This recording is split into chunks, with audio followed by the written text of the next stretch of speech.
Meus amigos, boa noite. Boa noite.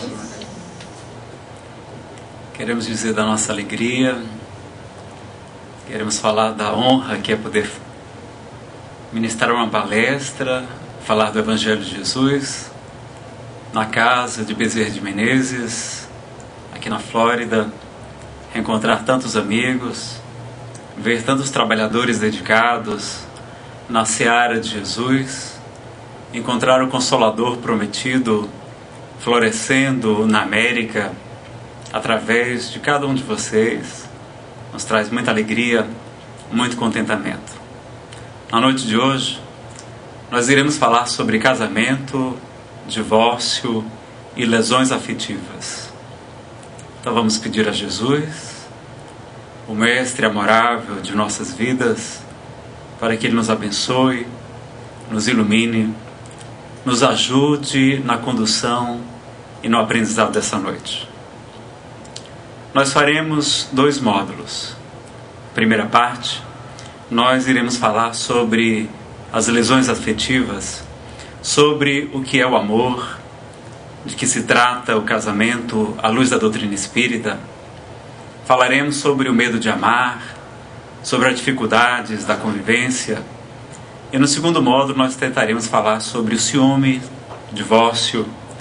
Falaremos sobre a influência espiritual nos relacionamentos amorosos. E tentaremos então, talvez até abrir um espaço para perguntas, para a participação de vocês. Então vamos dar início e recordar de Frederico Menezes, palestrante de Pernambuco. Ele afirma que nós somos hoje mais de 6 bilhões de pessoas no planeta, mas que nunca houve tanta solidão. Solidão a 2, solidão a 3, solidão a 4, solidão mesmo em família. Nós estamos vivendo uma grave crise de afetividade. Os seres humanos da atualidade não temos mais tempo para os nossos filhos, para o nosso cônjuge, para nos dedicar ao lar, à família. Portanto, estamos muito isolados pela falta de tempo, pela série de atividades que assumimos. E esse cadinho, esse laboratório, que não por acaso é um grande progresso para a humanidade, nos dizem os espíritos, está ficando um pouco de lado. Talvez as pessoas estejam se tornando mais egoístas, voltando ao egocentrismo. Quantos casais separando-se, querendo acreditar que é possível viver sem uma companhia. O homem é um ser gregário, nos dizia Aristóteles. E a gente precisa muito do outro. Às vezes a pessoa pode falar: Nazareno, eu não preciso de ninguém para viver. Lê do engano. A gente precisa do outro até para ter raiva. Então precisamos do outro porque vai ser um grande instrumento para o nosso aprendizado.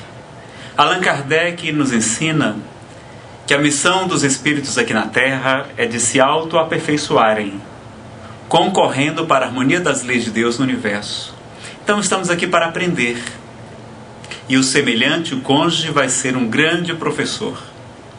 O espírito, que se identificou apenas com o nome de guia, através da mediunidade de uma sensitiva de nome Eva Pierracos, que canalizou cerca de 258 palestras nos Estados Unidos da América, uma obra não espírita, mas de grande afinidade com o espiritismo, citada por Divaldo Pereira Franco no seminário Perdão e Auto-Perdão, Divaldo Responde número 2 e tantos outros. Esse espírito, o guia, afirma que se a vida é uma escola, o relacionamento afetivo é uma universidade. Nós aprendemos muito com o outro. E por que, Nazareno? Porque o outro funciona como espelho.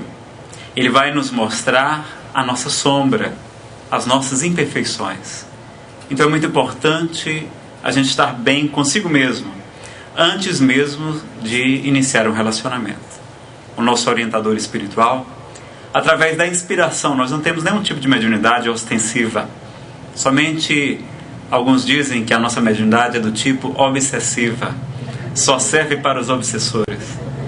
Mas através da inspiração, esse espírito amigo me disse certa vez: Nazareno, antes de casar com alguém, nós temos que casar conosco mesmos.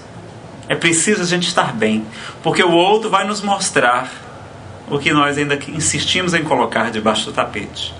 A sombra de que nos fala o psicanalista Carl Gustav Jung, as imperfeições morais de que nos fala o Livro dos Espíritos, e nós temos muita dificuldade ainda de lidar com elas. Nós não nos autoaceitamos, nós não nos auto-perdoamos, e portanto nós não conseguimos auto-amar-nos como recomenda Jesus. Amar a Deus de toda a tua alma, de todo o teu entendimento, de todo o teu espírito, e amar ao próximo como a si mesmo. A gente não se ama. A gente veste uma máscara, uma persona, apresenta-se diante dos outros com medo de não ser aceito. É um dos maiores medos da psicologia, é o medo da rejeição. Então nós apresentamos-nos como bonzinhos, como pessoas maravilhosas. Eu estou aqui falando para vocês, vocês podem imaginar esse rapaz baixinho, que fala de modo suave, simpático, deve ser um espírito muito bom. Leve o Nazareno um mês para a casa de vocês, para vocês verem. Estou passando apenas alguns dias na residência da nossa irmã Marlene, e eu tenho certeza que com a mesma alegria que ela me recebe, ela vai me dar tchau. Porque nós temos nossas dificuldades, é claro, todos nós. Então muitas vezes no relacionamento teremos dificuldades. Nazareno, mas a gente briga com o marido porque somos inimigos do passado? Não, normalmente não. Segundo o Evangelho trazido pelos imortais, numa família reencarnam espíritos afins, espíritos que têm afinidade, que têm um passado anterior, que já tem uma história, e portanto, aqui e acolá nós poderemos sim ter algum ente, alguma pessoa que foi um inimigo, um desafeto de uma vida passada. Mas não é regra. A regra é ser espíritos afins. E por que nós brigamos então? É porque nós somos imperfeitos. Estamos ainda aprendendo, não somos anjos. Vejam que nós amamos nossos pais, nossa mãezinha querida, adoramos nossos irmãos, mas somente pelo fato de convivermos juntos, se torna extremamente difícil. Nós brigamos, nós reclamamos, não aceitamos determinado comportamento. Então conviver debaixo do mesmo teto é muito difícil. E por que um casal não teria essas mesmas dificuldades? Claro, ainda mais vindo de culturas diferentes, não é? Nós somos tão diferentes. O espírito que assina com o pseudônimo de Hamed, através das obras do médium Francisco do Espírito Santo Neto, diz que nós seres humanos somos incomparáveis, que a nossa única semelhança é a nossa diferença. Então, sendo tão diferentes, é natural que tenhamos nossas dificuldades. E é importante aprender a lidar com as diferenças. E Deepak Chopra, o médico indiano radicado nos Estados Unidos da América, autor de vários livros, Saúde Perfeita e muitos outros, que é estudado também por Divaldo nos seus seminários, Deepak Chopra, nesta obra citada, diz que nós poderemos sim exercitar o amor incondicional, que ele é fácil, na verdade. Que o amor incondicional nada mais é do que nós dedicarmos um pouco de atenção a outra pessoa e não emitir qualquer julgamento, qualquer condenação. Isso é o amor incondicional. A gente fica achando que o amor incondicional é uma coisa dos anjos, né? Que nós não temos, mas nós podemos exercitar assim, escutando sem julgar, sem condenar. Quem te nomeou juiz do teu irmão está lá no Novo Testamento. Não julgueis a fim de que não sejais julgados, pois que com a mesma medida que medirdes, sereis julgados também. Então Jesus nos convida a esse respeito. Aliás, é muito severo, dizendo que aquele que olha para seu irmão e diz "raca, louco", é passivo de responder diante do sinédrio ou do fogo da Geena, o fogo inextinguível da época de Jesus, onde se ateava labaredas aos detritos, ao lixo das cidades. Então é muito importante ter essa consciência, que amar incondicionalmente é isso. E a gente muitas vezes vai achar que amar incondicionalmente estamos fazendo um favor para o outro. Mas as pesquisas recentes demonstram, da psiconeuroimunologia, as pesquisas da física quântica demonstram que o nosso pensamento influencia, e os nossos sentimentos também, a saúde do corpo. As doenças ditas psicossomáticas são muito mais evidentes depois de alguns anos do que nós imaginamos. Então, quando nós amamos incondicionalmente, o primeiro beneficiado somos nós mesmos. Porque há pessoas que morrem, diz Deepak Chopra, tentando defender o seu ponto de vista, tentando provar que estão certos. Passam a vida insistindo, teimando, mas somos todos diferentes. E no seminário Plenitude, Divaldo diz que Deus inspirou as diversas religiões que existem na Terra de acordo com as diversas necessidades dos povos, porque somos todos diferentes. Lá no Extremo Oriente, nós certamente precisávamos da mensagem do budismo, do confucionismo, do taoísmo, do shintoísmo, do hinduísmo, de tantas doutrinas extraordinárias que nos falam da reencarnação. No Oriente Médio, certamente aquele povo precisava da mensagem do profeta Maomé. E quem conhece o Corão sabe tratar-se de uma obra de amor. O problema não é o Corão, o problema não é a obra, mas os fundamentalistas. Baseados na Bíblia, nós promovemos as cruzadas. Baseados nas Escrituras Sagradas, promovemos 600 anos de Inquisição, e Jesus foi condenado baseado nas leis de Moisés.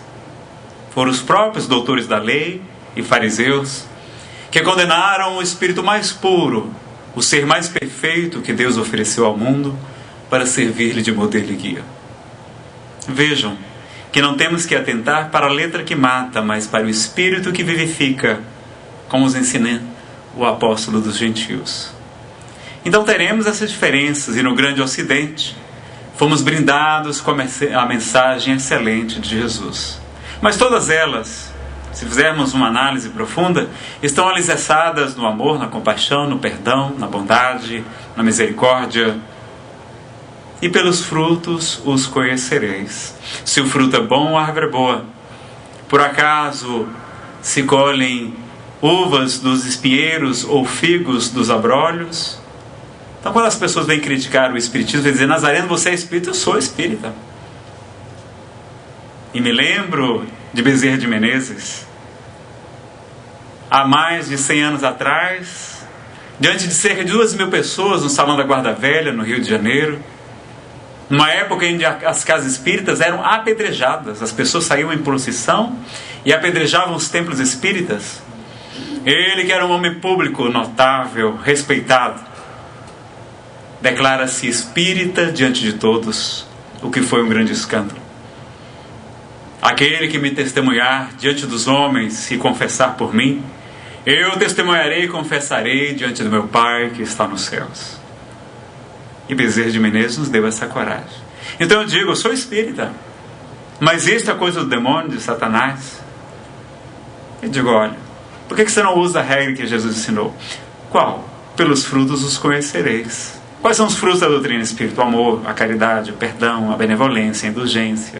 Os frutos são bons. Se o fruto é bom, a árvore é boa. Se você não concorda, vá discutir com Jesus. Então, melhor resposta para quem não concorda com a nossa religião. Então, na questão do amor, do aprendizado, vamos ter que considerar essas diferenças, de exercitar esta renúncia da nossa verdade relativa. E dizem que o verdadeiro humilde é aquele que ama mais a verdade do que a si mesmo. Este é o verdadeiro humilde. Ah, Nazareno, mas renunciar, será que eu não estarei me anulando, me apagando? Não. Tudo nós temos que ter um equilíbrio, né? E vamos nos recordar de Allan Kardec. Camille Flammarion, no funeral do codificador, o chama de o bom senso encarnado. Equilíbrio, bom senso. Então a renúncia é necessária, mas não renunciar a nós mesmos, mas sim renunciar ao nosso egoísmo, a nossa vaidade intelectual, a nossa presunção, e em nome de uma família, em nome de um lar, em nome dos filhos, em nome da felicidade do parceiro. Porque as lesões afetivas são muito graves. No livro Vida e Sexo, no capítulo 6 e 7, o Espírito Emmanuel, através das mãos abençoadas de Francisco Cândido Xavier, nos fala dessas tragédias. Que nós conhecemos muitos problemas da humanidade, guerras, extermínios, homicídios, que há outros muito maiores talvez, silenciosos, que são as tragédias íntimas, as lesões afetivas. E quando nós trabalhamos na mediunidade, quem aqui já participou de uma sessão mediúnica? Por favor, levante a mão. Muitos médiuns, né? Quando vemos aquele espírito muito ainda apegado, às vezes até ele aceita o esclarecimento, mas normalmente a pessoa não fica liberta da obsessão, tem recaídas. Vamos perceber que se trata muitas vezes de um ente querido, de um marido abandonado, de uma esposa traída, lesada nos seus sentimentos. Muitas vezes o próprio encarnado, durante o sono físico, desdobra-se e vai atrás da antiga parceira, promovendo esta integração muito difícil de se libertar. Apegos doentios, ciúmes inaceitáveis. As obsessões relativas à afetividade são as mais difíceis de serem libertadas. Então a gente tem que ter muito cuidado. Temos que ser muito responsáveis diante dos nossos relacionamentos. Eu não sei se é verdade, mas um amigo meu me falou, certo dia, ele me disse: olha, Nazareno, eu estou igual a testemunha de Jeová. E eu disse: como assim? Eu só namoro se for para casar. E eu olhei e disse: sabe que isso é uma grande verdade? Porque quantas vezes a gente namora e paquera com pessoas que não têm nada a ver conosco? Muitas vezes por vaidade, para mostrar para os amigos que somos capazes de arrumar uma namorada, ou de conquistar aquela moça bonita, ou pela carência afetiva, nós queremos ter alguém para nos suprir aquela carência que somente Deus é capaz de preencher. Santo Agostinho afirmava que o homem tem um vazio do tamanho de Deus no seu coração. Então é importante ter essa consciência. E eu me vi fazendo uma retrospectiva do passado, quando era de outra religião e depois quando fui ateu durante 12 anos. Sim. Estive à toa por 12 anos. Até ser salvo pela amiga dor, pela amiga depressão. Tenho que agradecer a depressão. Fazendo uma análise do passado, vi que muitas vezes eu não era um rapaz que estivesse agindo da melhor maneira. Era um verdadeiro paquera obsessor. Obsediava a menina até conquistá-la. Vencia pelo cansaço. Porque sendo do Ceará, não é? Com essa cabeça que não ajuda muito, baixinho, então eu tinha muita dificuldade. E depois fui descobrir que havia influências espirituais. O problema não era só ter nascido em Fortaleza, mas eu insistia até conquistava a família da moça. E a família ficava: ele é tão bonzinho, né? Só aparência, né? Só massa. E a moça era constrangida a namorar comigo. Então quantas vezes nós vemos isso nos dias de hoje, não é? Relacionamentos assim, até com uma certa leviandade. Não estou falando só do ficar, não, mas do namorar mesmo. Namorar sem ser a pessoa, talvez, que tenha o mínimo de requisitos para a gente construir uma relação, é uma temeridade. Nós temos que conhecer um pouco melhor, né? Verificar, bom, será que ela compartilha? Porque o que é o amor? O que é que vocês acham? O que é o amor? Quem pode me ajudar?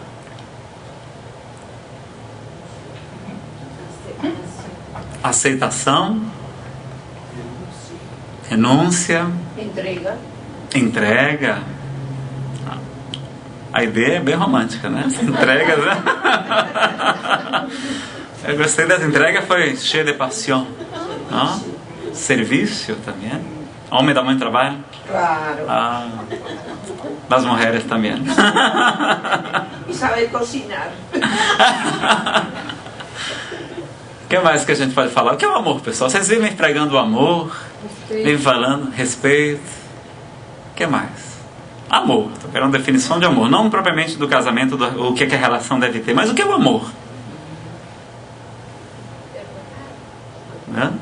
Amizade? Amizade também. Um pouquinho mais que amizade. Um pouco mais que amizade. Não poder dormir.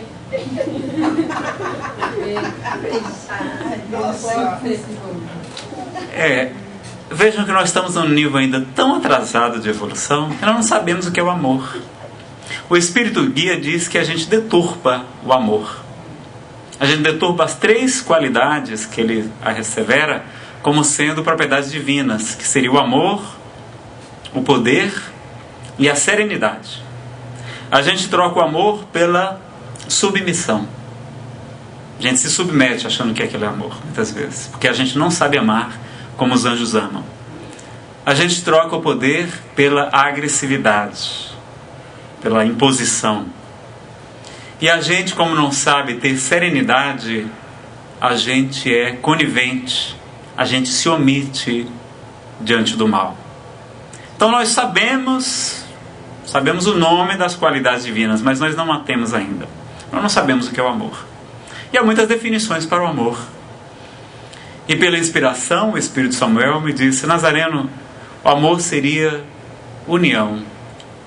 União? Se nós analisarmos as passagens do Cristo no Evangelho, ele diz que vai rogar ao Pai para que todos nós sejamos um em Deus.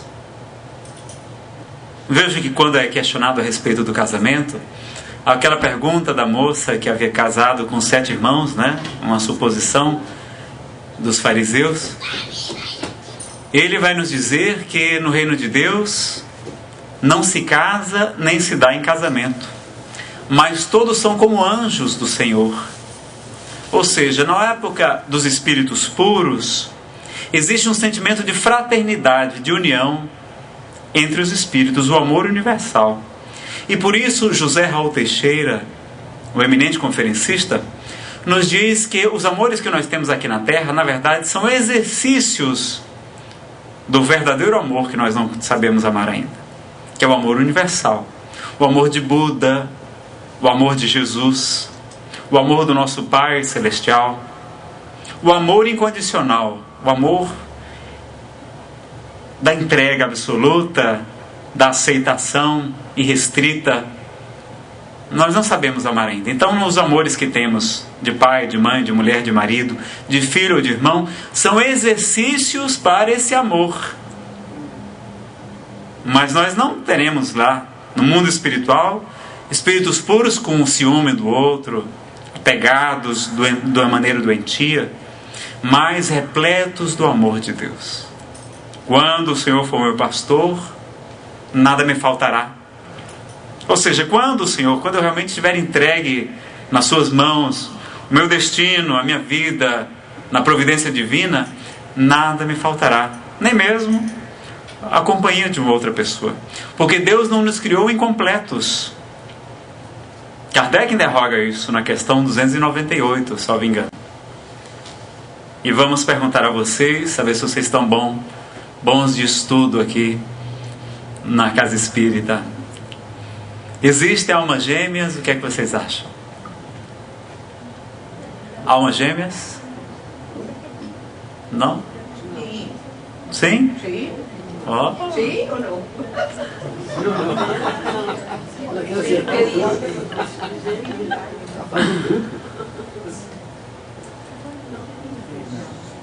Nós tivemos até uma novela tratando do assunto, né, tão recente no Brasil, almas gêmeas. Mas Deus não nos criou incompletos. A única coisa que falta ao Espírito é Deus, é a perfeição, né? Está próximo ao Criador. Mas Não existem almas gêmeas. Alberto Almeida diz que há, sim, ilusões. Que a gente encontra a moça, vê um olhar bonito na plateia, vê aqueles dois olhinhos brilhando e acredita ter encontrado a alma gêmea. Mas começa a namorar, passa-se algum tempo, começa o ciúme, as crises, e aquela alma gêmea se transforma em algemas. E com o passar dos anos, mais ainda, já alcançando a longevidade, vamos ver, na verdade, almas que gemem. Almas que gemem, mas não algemas. Mas nós temos na cultura, sobretudo no ocidental, essa crença do príncipe encantado, do conto de fadas, do mocinho e a mocinha que casam-se e são felizes para sempre, não é? Como se o casamento fosse uma condição para a nossa felicidade. E será que não é? Será que não é possível ser feliz solteiro? É assim. Quantos exemplos de homens que renunciaram, como Jesus nos fala daqueles eunucos pelo reino de Deus, né? Que renunciaram a tudo pela missão, como Francisco de Assis, como Jesus de Nazaré, como tantos outros santos, anjos, espíritos elevados a pisarem na terra. Então, nós vamos ver que não existem almas gêmeas. Mas tem gente que... Eu tenho um amigo que já encontrou 4 vezes uma alma gêmea. E toda vez é a mesma empolgação. Mas é paixão. E a paixão nada mais é do que uma descarga de hormônios, de dopamina, dizem os cientistas.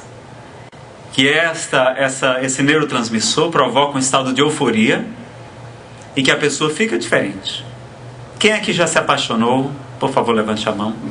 Pode ter sido há muito tempo. Como é que a gente fica? A gente fica diferente, não fica? Ou então estão apaixonadas, ou então estão apaixonadas. A ideia é uma eterna apaixonada, não é? Apaixonada em meu esposo. Apaixonada pelo esposo, toda a vida. Todavía. Él murió, pero para mí el cuerpo fue el que murió. Sim. Pero él sigue conmigo. Apenas o corpo que morreu, mas o amor continua. Olha que coisa linda. Não é? Mas... Y lo veo reflejado en todos mis hijos. Ese amor, están ahí ellos todos. Son 6 y aquí los conocen a todos. Gracias a Dios, no puedo decir sino que ese amor fue cierto y que está representado y seguirá siendo representado en mi familia, en mis nietos, en mis bisnietos. ¿Ah? Olha que coisa bonita, não é? Então, o amor transcendendo os limites de uma pessoa, se estendendo e se marcando em cada filho, em cada neto, na família, que é a casa espírita também. Não é? Então, a união na casa espírita é tão importante. Vejam que a palavra diabo vem do grego diabolos, que significa aquele que divide, aquele que separa. Vejam Jesus falando, aquele que não junta comigo, espalha. Então, demônio, Satanás, significa também adversário, opositor. Mas diabolos, aquele que divide, aquele que separa. Nazareno, então, o Espiritismo é contra o divórcio? Não. Vamos analisar. Na questão 600... Deixa eu pegar aqui que eu avancei um pouquinho na questão do divórcio. 697, tem uma pergunta. Uma pergunta, até a formulação dela é um pouco difícil de entender. A indissolubilidade absoluta do casamento está na lei natural ou somente na lei humana? Ou seja, se esse negócio de o casamento não poder se acabar, é uma lei humana ou é uma lei natural, uma lei de Deus? E a resposta dos benfeitores é uma lei humana, muito contrária à lei natural. Ou seja, o Espiritismo não é contra o divórcio. O casamento vai ser um grande avanço, porque eles também, em outra pergunta, na questão 695, eles nos falam da monogamia, dizendo que é um progresso na humanidade. Ou seja, ter um parceiro de cada vez, em vez da poligamia dos outros povos, Ainda hoje temos algum resquício, mas temos um único parceiro de cada vez, não é? É um grande progresso da humanidade. E o que aconteceria com a abolição do casamento? É a pergunta seguinte: uma recrudescência, um fortalecimento do nosso egoísmo. Que nós estamos vendo isso, não é? As pessoas se separando com muita facilidade. Raul Teixeira disse que foi ver um casal que estava celebrando bodas de diamante. 75 anos de casados. E aquela festa, netos, bisnetos, trinetos, e aquela velhinha já com as madeixas brancas pela idade, o esposo lá, firme, e ele resolveu, porque é uma coisa rara, não é? Bodas de diamante, 75 anos. Antigamente as pessoas faziam bodas de prata, bodas de ouro. Hoje, quando a gente faz boda de lata, já é uma festa, não? Vejam como os nossos antigos estão muito mais avançados que nós, não é? Então, hoje, boda de lata já é motivo de grande comemoração. E ele perguntou, mas qual é o segredo de um casamento durar tanto tempo? E ela lhe respondeu, Raul, tem horas que realmente é muito difícil. Tem horas que dá vontade de mandar tudo para o espaço. Mas eu costumo visualizar uma balança de pratos. De um lado eu coloco a mágoa daquele momento. No outro prato eu coloco tudo de bom que ele me proporcionou. Um casamento, uma família, uma casa, um lar, os filhos, netos. Aguenta também minhas dificuldades, porque eu também tenho as minhas. E quando eu vejo o prato das qualidades está sempre superior ao da mágoa, que é sempre passageira, que a gente, quando aprende a perdoar, que vai ser um grande segredo, um grande remédio para a nossa melhoria do casamento, da convivência, tudo fica mais fácil. Então nós poderíamos até sugerir, com uma palestra de amanhã, a gente falar sobre o perdão, liberte-se da mágoa e seja feliz. O que é que vocês acham? Pode ser? Que aí fica como um complemento interessante dessa palestra, né? Então a gente vê, por exemplo, que há muitos motivos para nós estudarmos com mais profundidade esse assunto. Vamos ver da importância da responsabilidade, vamos fazer tudo para preservar os relacionamentos, mas se o divórcio fosse completamente contrário às leis naturais, nós não poderíamos nem namorar, porque quando terminasse o namoro estaríamos infringindo a lei de Deus, não é? E a gente namora várias vezes, não é verdade? Temos às vezes vários namorados antes de casar. Então é perfeitamente natural que tenhamos experiência, porque estamos aqui para aprender, estamos aqui para nos autoaperfeiçoar, e cada parceiro vai nos ensinar lições diferentes. O que nós não podemos é, por leviandade, abandonar um relacionamento, provocando prejuízos ao outro. Nós temos que lembrar da frase de Jesus: fazei aos outros aquilo que gostarias que vos fizessem. Então nós temos que pensar, bom, como é que será? A pessoa vai sofrer? Vai ter comprometimentos para os filhos? Então analisar tudo isso antes de tomar a decisão. E não abandonar o casamento somente por causa de uma paixão, porque a paixão, já falamos, é uma droga. A pessoa está dopada com a dopamina. Passa. É fogo de palha. O Espírito Guia diz que a paixão nada mais é do que a criação de uma imagem idealizada. Nós temos uma imagem idealizada do ser amado, e quando vemos aquela pessoa, acreditamos e nos apaixonamos por alguém que ela não é, que só vamos conhecer depois de comer 1 quilo de sal com ela, não é? Vocês têm essa expressão também, né? Tem que comer 1 quilo de sal com a pessoa ou mais para conhecer. Uma saca de sal. É verdade, uma saca de sal. 60 quilos, né? Haja sal. Então a gente não conhece as pessoas. Será que não é melhor permanecer com aquele que já conhecemos, já temos as dificuldades? Porque aquele outro vai ter, assim, não é uma pessoa perfeita. Todos nós temos dificuldades. Uma vez o Divaldo estava conversando com uma moça, e ele perguntou: eu vejo que você já tem alguma idade, e você nunca casou? Por quê? Ela disse: Divaldo, é porque eu até hoje ainda não encontrei o homem ideal. Aí ele disse: muito bem, mas será que você é a mulher ideal para este tal homem? Porque um homem ideal certamente precisará de uma mulher extraordinária também. Então muitas vezes a gente está procurando anjos aqui na terra, que normalmente não tem. Então vamos ter pessoas com dificuldades e vamos aprender com esse atrito, com esse autoconhecimento. O Espírito Guia diz que é um processo de autoconhecimento profundo, o relacionamento afetivo. Vamos nos conhecer muito e o outro vai poder nos auxiliar demasiadamente. Vai poder nos ensinar cada vez mais. E o Espírito Guia ensina inclusive até como manter a paixão durante o casamento. Se os dois, no livro Criando União, o significado espiritual dos relacionamentos, ele fala que é possível sim, se nós estivermos sempre nos autotransformando, nos autoconhecendo, progredindo. Nós estamos sempre, porque a alma busca o novo. A paixão seria um impulso da alma pelo novo. Nós somos muitos, se ficássemos completamente acomodados com a situação, nós não avançaríamos. Vejam que Joana de Ângeles diz até que a insatisfação é natural, é necessária ao progresso. Porque se estivéssemos plenamente satisfeitos, nós não nos esforçaríamos para conquistar conhecimento, evolução e assim por diante. Então é necessário ter sempre ali uma certa mudança. E só há progresso com mudança. Então preservar-se um casamento ao máximo. O Espiritismo vem falar da importância da família. E não é à toa que a Federação Espírita Brasileira tem como seu lema principal família, vida e paz. Porque a família é a base de tudo.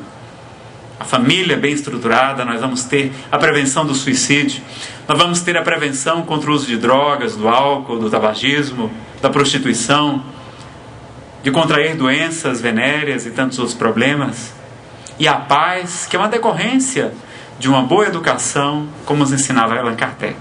A educação moral, dizendo que até os 7 anos de idade é quando o espírito está mais moldável, está mais impressionável a influência, a educação que os pais lhe dão. E o nosso orientador me disse certa vez: Nazareno, o salário maternidade não deveria ser de 4 meses, não, deveria ser de 7 anos.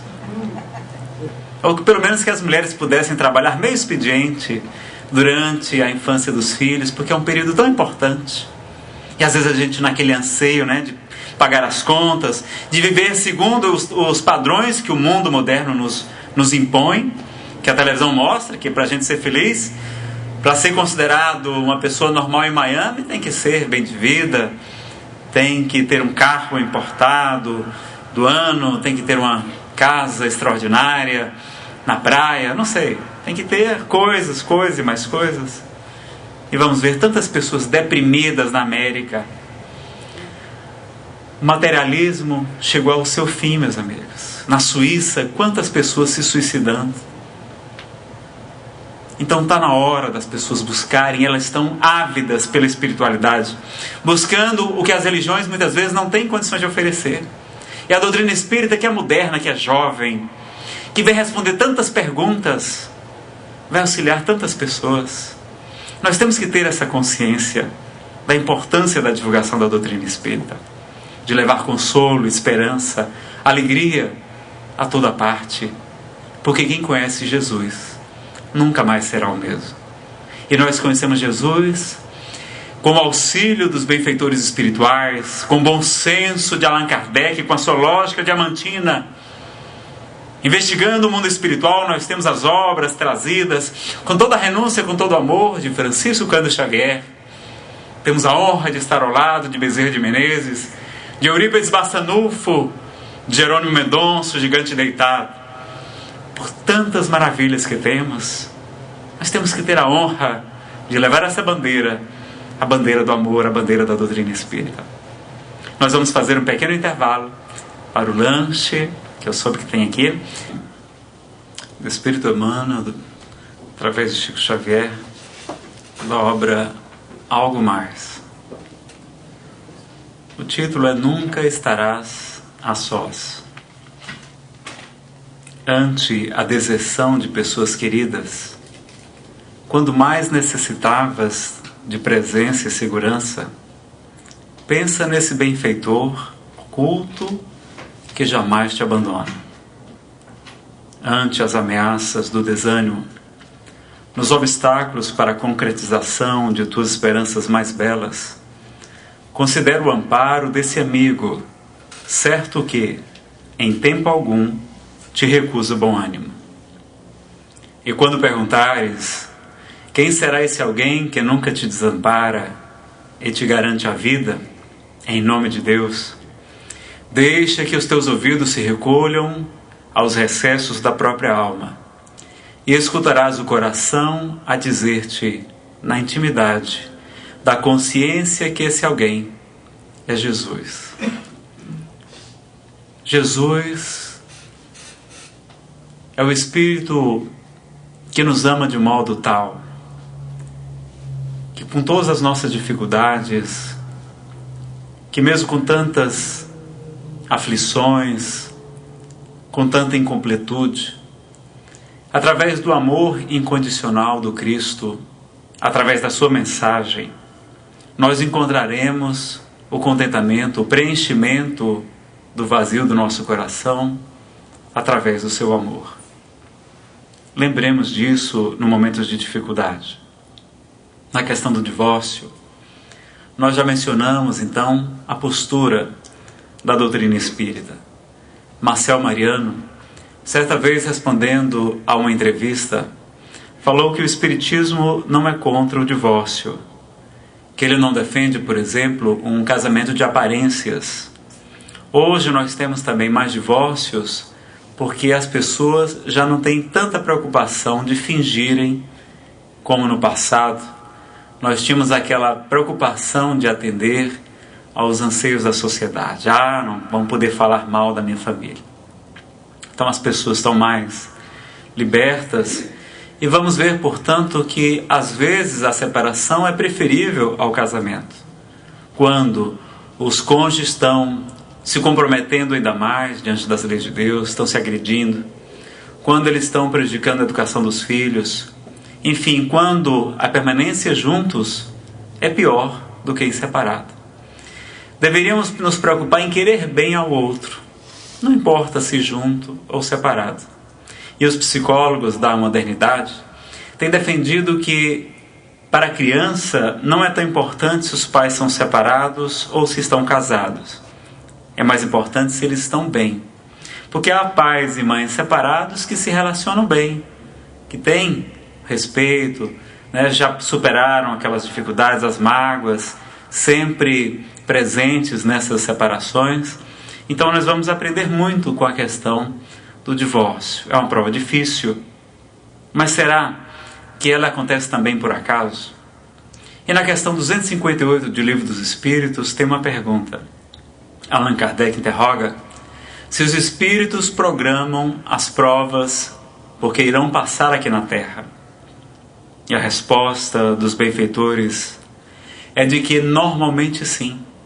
Ou seja, nós programamos as principais provas que iríamos passar aqui na Terra, sabendo que delas nasceria um grande aprendizado, que tínhamos necessidade para a nossa evolução espiritual de passar por aquela experiência.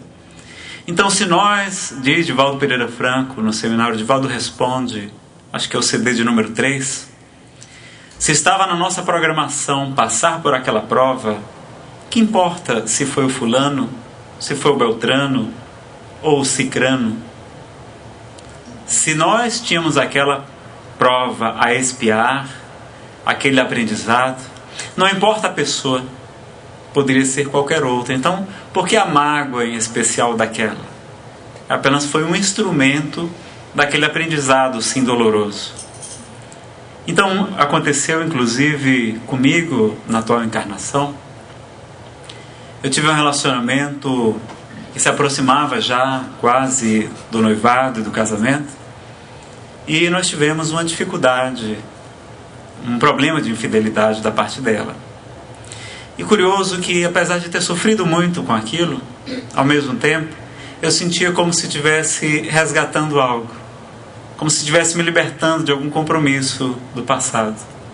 E que, ao mesmo tempo, aquilo tinha o seu lado positivo, porque eu era capaz, sim, de perdoá-la. Já estava, inclusive, já no processo de perdão, e que seria bom descobrir naquele instante, antes de casar, que talvez ela não fosse a pessoa mais indicada para um relacionamento mais duradouro. Então foi interessante que tivesse sido antes do casamento. É claro que quando acontece também o problema da infidelidade, nós vamos ter vários motivos. Não diríamos culpados, mas sempre somos responsáveis de alguma maneira pela nossa conduta, mas não pelo pensamento do outro. Divaldo fala, por exemplo, da questão do ciúme, que nós podemos tentar vigiar a pessoa, mas nós não vigiamos sentimentos.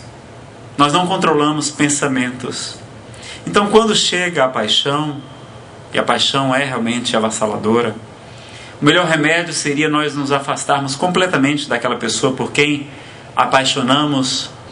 Seria o ideal, porque é difícil, às vezes demora um ano para passar, não é? É uma descarga prolongada de dopamina. Então nós teríamos que, o ideal seria nos ausentar completamente da sua presença, para preservar o lar. Quem aqui conhece a história da Bebete? Quem aqui já assistiu o seminário de Divaldo, Superando a Dor da Morte? Levante a mão aqui para mim. Uma pessoa, é trágica a história, não é? É uma história que eu não vou narrar para vocês. Divaldo, é uma história muito comovedora, vale a pena falando sobre a superação da dor da morte, mas que tem por pano de fundo uma traição amorosa. Uma traição amorosa, e a amante é quem acaba assassinando a filha de apenas 7 anos do casal, a querida Bebete. Então vejam a que ponto nós podemos chegar. O homem fica enlouquecido, ou a mulher, com o problema da paixão. Então Allan Kardec interroga, por exemplo, nos fala a respeito das paixões. E ele nos diz que elas são úteis. As paixões são necessárias ao progresso. Elas são como um cavalo, que pode nos levar a grandes distâncias, mas também pode colocar em risco a vida do cavaleiro, se não for bem dominado. Então as paixões, os vícios, as tendências ainda animalizadas, a consequência da questão 742, da predominância da natureza animal sobre a natureza espiritual no estágio evolutivo que a gente se encontra, é muito presente na nossa vida. Então os homens, sobretudo, diferentemente das mulheres, que normalmente têm a tendência à segurança, a querer ter um lar, os homens têm uma descarga muito grande de testosterona. Então aquele ímpeto, não é? Aquele atavismo ancestral do macho, de procurar as fêmeas, de ser o conquistador, o galã. Veja que até na sociedade de hoje ainda o jovem que é conquistador é visto, entre aspas, com bons olhos, não é? Enquanto que a moça, se for muito danada, já é vista com certa reserva. Então veja que nós temos essa diferença, inclusive entre os sexos, da questão hormonal. Então estamos presos à animalidade. Vai ser natural termos essas tendências. E reconhece-se o espírita pelo esforço em que empreende em domar as suas más inclinações. Então vai ser essa luta, essa batalha, nesse aprendizado gradativo, porque a natureza não dá salto. Não nos iludamos, nós vamos ter nossas quedas, vamos precisar nos perdoar. Vamos ver vários casamentos com fases, com crises. Casamento, por exemplo, de meus pais. Meus pais são muitíssimo bem casados, mas teve uma época, eu criança, que meu pai teve relacionamentos fora do casamento. E foi muito duro para minha mãe. Prolongado, 1 ano, 2 anos, e ela chorando. E somente não divorciou-se porque, à época, a minha avó, sua mãe, disse: não faça isso porque isto não é certo. Ela é muito católica. E mamãe permaneceu firme. Passado o fogo da paixão, que é uma labareda, fogo de palha, meu pai retorna ao lar. E até hoje um excelente marido. Então vejam que precisamos também dar um desconto uns aos outros, não é? De ver, ela dizia para minha mãe, Glaucineide, mas ele casou tão novo, casou com 22 anos, ele não brincou, não se divertiu, não experimentou.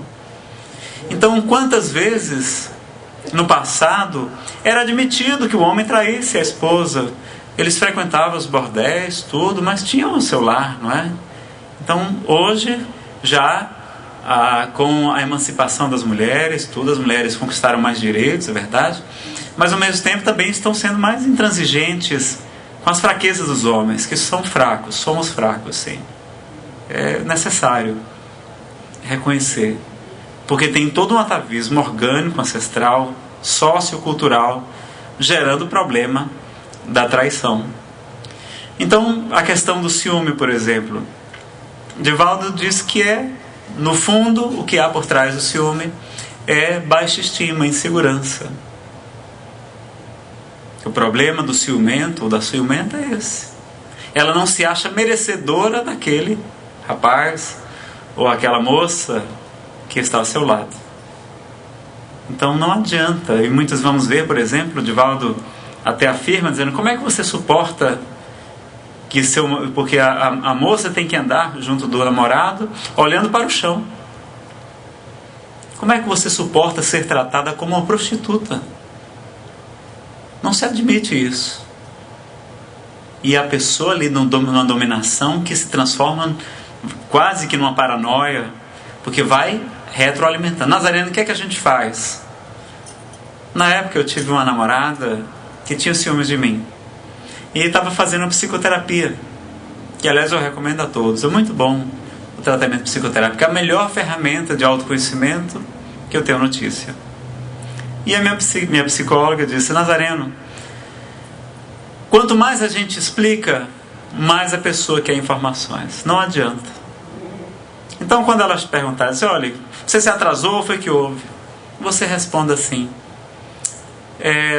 olha, querida, eu lamento, eu imagino que isso deva ser desagradável para você, mas me diga uma coisa: aquela televisão da sua casa que estava quebrada, já consertaram?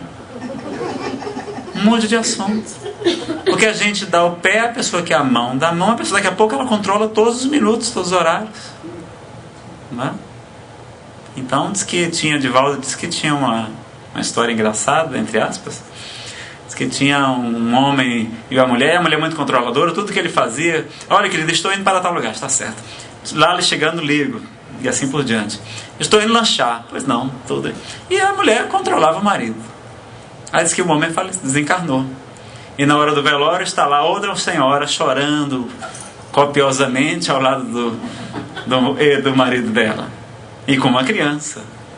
E aí ela disse: mas quem é você? Não, eu era a do lanche. No horário do lanche, nós tínhamos um relacionamento. Então a gente pode até controlar, entre aspas, a pessoa, mas não o sentimento. Então a alma vai ter essa tendência natural de libertar-se de novidades, e que a gente vai tentar o quê? Analisar isso à luz da razão. Então, vamos ver, por exemplo, também a questão que nós gostaríamos de falar da influência espiritual nos relacionamentos afetivos. E aconteceu comigo. Aliás, eu descobri que acontece ainda hoje. Eu desde criança tive problemas de depressão, do transtorno afetivo bipolar. Eu não sabia. Só fui descobrir aos 22 anos de idade. Minha mãe chegou a levar-me ao médico pensando que ou era autista, ou era surdo ou mudo, porque eu quase não falava, brincava sozinho, né? Acho que hoje ela se arrepende, porque eu falo pelos cotovelos, né? Se deixar, a gente vai até meia-noite aqui falando de doutrina espírita. Então, e tinha pensamentos suicidas, criança.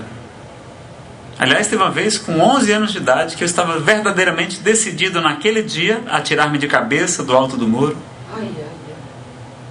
Várias vezes isso me ocorreu. E naquele dia fatídico, um primo, que era do interior, estava morando de favor na nossa casa. Eu acho que graças à caridade de meus pais de hospedarem aquele jovem, ele volta mais cedo do colégio, me vê no alto do muro e grita: Nazareno! Eu recobro a lucidez e desço, e ele salva a minha vida. Então há muitos casos. E depois nós fomos descobrir, quando me tornei espírita e fui fazer o tratamento espiritual na Federação Espírita do Estado do Ceará, O estudo do Evangelho em grupo, ela tem vários nomes, né? Ela é uma prática, nós já falamos aqui da vez passada. Começou no Amazonas, foi implantada no Ceará. Talvez, não por acaso, esses dois estados foi onde o espiritismo mais cresceu no Brasil, em termos percentuais, segundo o IBGE. Estudo do Evangelho em grupo, passe, água magnetizada e o apoio da desobsessão em separado, e às vezes até em outro dia. E ali reforma íntima, estudo do Evangelho, porque o Evangelho é a pedra fundamental da doutrina espírita, dizia Bezerra de Menezes. Reforma íntima, não está preocupado em discutir sexo dos anjos, se quem está certo é Rusteng, quem é o Kardec ou o Balde. Não. A gente tem uns que preferem a vertente psicológica, outros gostam mais do autoconhecimento, gostam de remédio. Somos todos diferentes, mas precisamos todos do Evangelho. Então comecei a fazer o Evangelho. E o vice-presidente da Federação Espírita, seu Antônio Alfredo Monteiro, me perguntou: Nazareno, você está melhor? Eu disse: estou, seu Monteiro. Pois eu fui quem fiz a sua reunião mediúnica, eu fui o doutrinador, o dialogador, ou o esclarecedor. E um dos seus problemas espirituais era uma moça, uma jovem de uma vida passada, que você magoou muito. Como assim, seu Monteiro? Olha, os espíritos disseram, primeiro, que você não estava orando com suficiente fé na hora de dormir. E era verdade. Naquela época eu costumava dormir em cima dos livros. Não orava com fé. E ele disse: olha, ela lhe pega durante o sono físico, quando há a emancipação da alma, que nos fala Kardec, e ele leva para regiões eróticas no mundo espiritual, onde vocês passam a noite fazendo sexo.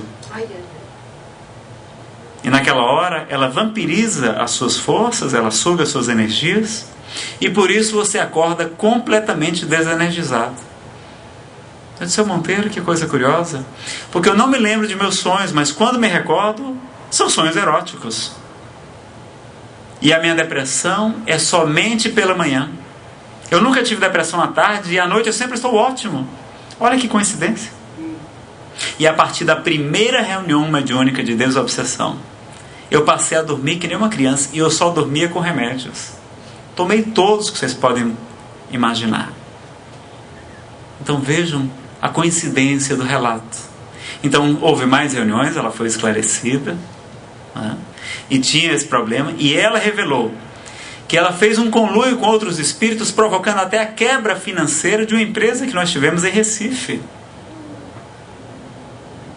Atrapalhava meus relacionamentos, fazia com que eu não gostasse, ou que as moças não gostassem de mim, eu achando que era o problema, era porque eu era do Ceará, mas era um problema espiritual. Então vejam que coisa curiosa. Passava a noite namorando e acordava completamente exausto, né? Então a influência espiritual existe, prejudicando ou não os relacionamentos. Há pessoas que o marido desencarna e ele continua tão presente ainda ali. Chico Xavier afirmou certa vez que cerca de 3/4 dos espíritos, quando desencarnam aqui na Terra, não vão de imediato para regiões felizes no mundo espiritual, não. Permanecem aqui conosco por algum tempo. E aí, muitas vezes apegado às suas coisas, aos seus bens, às pessoas. Então, quantas viúvas e viúvas que não conseguem se relacionar? Porque será que não há ali uma influência espiritual? Então é importante considerarmos que o mundo espiritual está muito presente. A questão 459, que os espíritos influenciam nossa vida muito mais do que nós imaginamos, de modo que normalmente eles que nos dirigem, eles vão influenciando, mas nós damos a sintonia, não é? Nós fornecemos o padrão vibratório, as tomadas psíquicas que fala Manuel Filomeno de Miranda, os plugs mentais, que são as imperfeições morais também. Então nós temos essa questão da sintonia. Então há, nos casos afetivos, um caso também muito interessante. A psiquiatra espírita Nete Guimarães, certa vez, no 6º CONESE, Congresso Espírita do Ceará, ela revelou que lá na sua instituição receberam uma criança, uma menina abandonada e com um problema muito grave pulmonar. E ela esteve viajando e comentando esse caso, E um rapaz já quase quarentão disse: Anete, olha, eu moro sozinho, sou bem de vida, e eu sei que no clima da cidade em que você está não é bom para ela. Para promover a recuperação, eu posso ficar com essa garota por algum tempo, essa menina, até que ela ficar curada. E levou a moça. E passados alguns anos, quando a Anete está no seu consultório, entra o rapaz. E ele veio como se querendo devolver a criança que houvera adotado. Na hora que ele entra, a Anete, que é médium vidente, viu ao seu lado uma jovem, o espírito de uma jovem. E ela disse a Anete: diga para ele que essa menina que ele adotou é filha dele.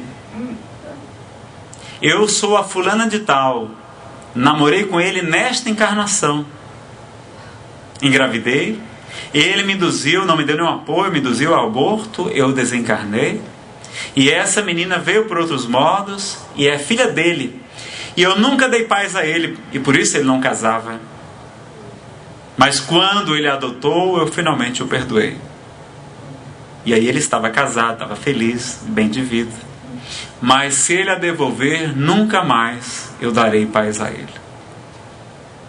Então, mostrando inclusive que até os filhos que acreditamos serem adotivos são nossos filhos, apenas vêm por outros caminhos.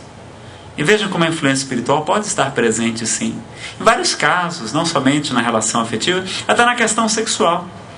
Há casais, por exemplo, em que a atração física cessa por completo. Será que não há ali, talvez, possivelmente, uma influência espiritual? Há casos até de uma tendência homossexual. Divaldo Pereira Franco narra no seminário Sexo e Obsessão o caso de um rapaz, de um senhor casado, mas tendo relacionamentos homossexuais por influência. Claro que a homossexualidade tem inúmeras causas e não é doença, não é pecado, não é nada disso, né? Divaldo faz um tratado em 4 CDs, vale a pena conhecer esse seminário dele, Sexo e Obsessão. A gente tem também palestras sobre esse tema, mas não com a profundidade e o tempo que Divaldo fez esse seminário. Então ele fala com propriedade desse assunto. Alberto Almeida narra casos também que ele atende no seu consultório, utilizando-se da regressão a vivências passadas. E vamos ver que a influência espiritual vai estar presente nos relacionamentos afetivos. Então é importante termos essa consciência, que não estamos sós. Nazareno, o que é que eu faço então para melhorar? Porque o meu amor está se desencantando de mim. Bom, dizem que tem uma lenda oriental. Conta-se que um botão de rosa insistia em atrair a borboleta, mas ela estava sempre fugindo. Mas quando o botão de rosa tomou consciência de ser uma flor, desabrochou, exalando o seu precioso perfume, a borboleta naturalmente veio até ele. Então a gente fica mais bonito quando a gente se ama, quando a gente se quer bem. O melhor remédio para melhorar o relacionamento é amar a nós mesmos, porque a gente só doa aquilo que a gente tem. Então a gente estar bem consigo mesmo, se cuidar, ter um pouquinho assim de cuidados. Alberto Almeida diz que a gente se vestir bem, vestir adequadamente é sinal de equilíbrio. Ele é psicoterapeuta. Quando chega alguém no seu consultório, a pessoa chega toda desgrenhada, assanhada, amarrotada, ele vê que a pessoa não está bem. Então a gente tem que se vestir de acordo com o ambiente, com o local, com a condição social. Humildade não é essa aparência exterior, não. O reino de Deus não vem com aparência exterior. Quantas pessoas vestindo de maneira simples, com orgulho nas nuvens, não é? Então a gente ter essa consciência também. Então, amar a si mesmo vai ser muito importante, se querer bem. Nazareno, e por que quando a gente arruma namorado ou namorada, chove de pretendentes? Já repararam nisso? Quando a gente está sozinho, não aparece uma alma caridosa para nos salvar. Mas basta arrumar um namorado ou namorada, né? No caso dos rapazes, que aparecem 10. Por que isso acontece? Qual a resposta à ideia? O que você acha? Porque a pessoa muda. Então, quando a gente está bem, quando a gente está feliz porque finalmente desencalhou, não é? a nossa energia fica diferente. O nosso magnetismo muda, então a gente fica mais atraente. As pessoas percebem. E pessoas que antes nem sequer olhavam pra gente começam a olhar. Então não é por inveja, não é porque querem tomar, nem sabem que a gente tem namorado, mas porque a gente fica melhor, a gente fica mais feliz. Então o melhor remédio para se tornar mais atraente, mais bonito. Vejam como a Aide é bela, graciosa, hermosa. Por quê? Porque ela é feliz, né? A felicidade, o amor, a dedicação. Quando a gente tem tudo isso, a gente vê que a nossa vida, pessoal, não pode estar baseada. Deus não colocaria a nossa felicidade nas mãos de uma única pessoa, não. Diz Francisco Espírito Santo Neto. Porque vai que essa pessoa encafifa de não fazer a gente feliz. Vai que ela resolve não fazer a gente feliz, não é? A gente estaria condenado à infelicidade? Claro que não. Então não são os outros que nos fazem felizes, não. Nós nos tornamos felizes e vamos compartilhar da felicidade com o outro. Então está aqui dentro. É preciso nos autoconhecer, nos auto-perdoar, nos auto-aceitar e por fim nos auto-amar. Sem querer ser anjos, porque isso é orgulho nosso, a gente quer ser perfeito, isso, aquilo, não. Cada um é diferente, cada um tem suas potencialidades ali, desenvolvendo. Então quando a gente aprende a amar a si mesmo, a gente está mais pronto para amar o outro. Porque tem pessoas saindo de um relacionamento para o outro, não é? Termina um namoro e aí já começa outro. Por quê? Porque ela é extremamente carente afetivamente. Então quando a gente está assim, a gente não sabe escolher bem.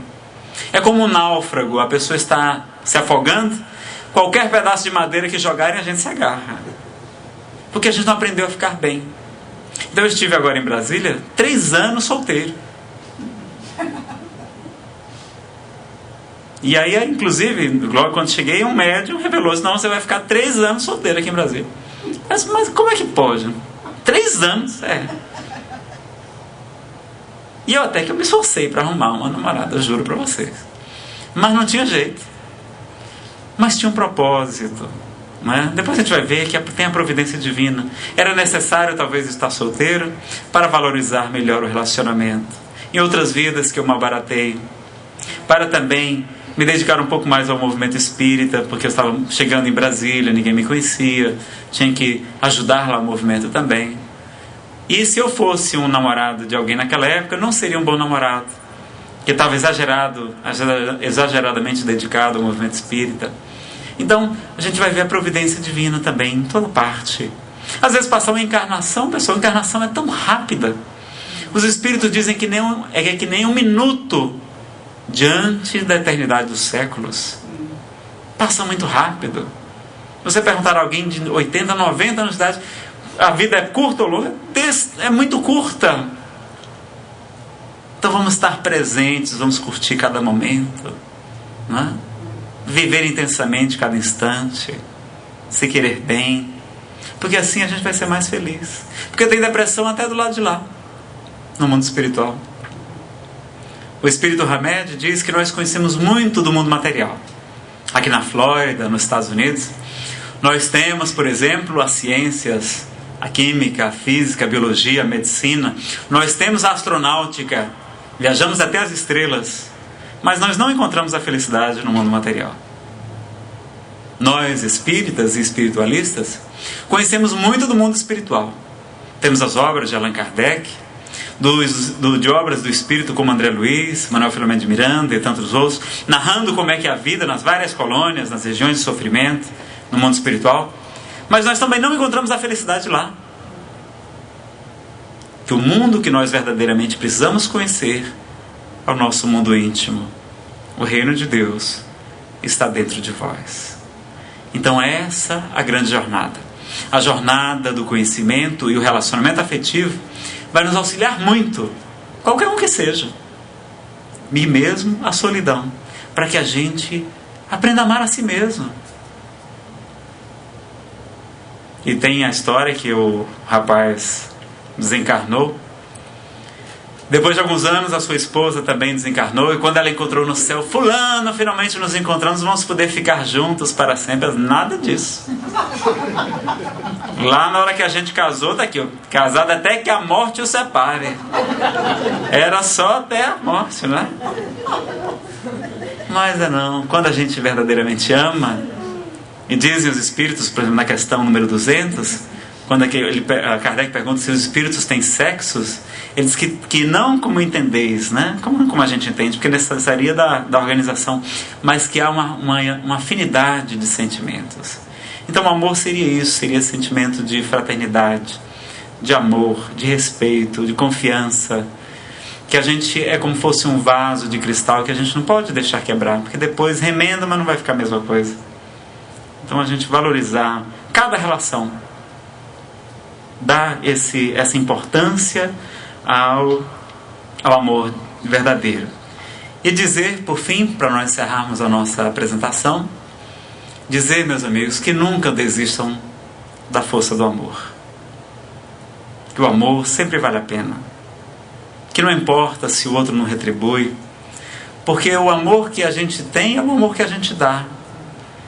A gente não vai conseguir fazer que o outro nos ame. Ele pode retribuir ou não, se tiver naquela faixa de afinidade, se for para nós, se for aquela pessoa que nós programamos, talvez, na nossa reencarnação, talvez na questão 258, tenhamos programado, eu vou casar com aquela fulana, ou Beltrano. Hoje em dia parece que a gente tem programado casar com mais gente, né? Casando várias vezes. Está virando quase namoro. Mas a gente confiar no poder do amor. E dizem que uma jovem casou-se com um rapaz. Estava muito feliz e descobriu tardiamente que junto deles iria morar também a sogra. E a sogra era uma mulher terrível. E como eles moravam no Oriente, para piorar, lá a nora tem o dever de obedecer à sogra. Faz parte da cultura local. E a mulher era realmente terrível. Ela não sabia mais o que fazer. Estava desesperada e os filhos revoltados. Ela chegou ao ponto de dizer, ou eu me mato, ou mato essa mulher. Porque ela tornou minha vida um inferno. E vai até uma quintanda para comprar veneno. Chega lá, conta para o vendedor. E ele diz, uma mulher dessa, isso é uma jararaca, uma cobra. Isso é bom que morra mesmo. Você está fazendo um bem para a humanidade. Como é que eu faço? Você vai levar esse vidrinho de veneno. Você coloca 3 gotas no café da manhã da sua sogra. E depois de poucos meses ela vai desencarnar sem que ninguém perceba a causa da morte. Só que tem um detalhe. O veneno só funciona se ela não desconfiar. Como assim? O que é que eu tenho que fazer? Você vai ter que tratar a sua sogra da melhor maneira possível. Ela disse, o quê? Senão o veneno não funciona. Não, mas se for para me livrar daquela peste, eu faço. Aí saiu. Depois de algumas semanas, poucos meses, ela volta correndo até a quintanda e diz, meu senhor, por favor, me venda um antídoto para aquele veneno que o senhor me recomendou. Ela disse, por que não é para aquela sua sogra, aquela mulher terrível? Ela disse, eu não sei o que aconteceu. Depois que eu comecei a tratá-la bem, conversar com ela, levei ela para passear, levei ela para a praia, lá do Ceará. Levei ela para o shopping, pessoal, sogra adora shopping. Ela se transformou na minha melhor amiga, não posso deixar ela ir embora. Ele sorriu e disse, não se preocupe. O que eu lhe vendi não era veneno, mas eram tão somente vitaminas para a sua sogra. Porque eu sabia que com a vitamina do amor, você um dia a conquistaria. Portanto, meus amigos, nunca desistam do amor. Os Espíritos nos dizem que o amor está presente na força de coesão entre os átomos e as moléculas. É o amor na sua forma mais simples. Que é o amor de Deus que sustenta as galáxias no universo. O amor é capaz de tudo. E só com o amor verdadeiro e puro nós chegaremos a Deus e seremos verdadeiramente felizes. Então nunca desistamos de amar. E que Jesus, com seu infinito amor, seja o exemplo, seja a luz no nosso caminho, seja a alegria, a certeza de um mundo novo, de uma vida melhor, de um caminho de um mundo de regeneração e felicidade que nos aguarda tão em breve. Muito obrigado, meus amigos.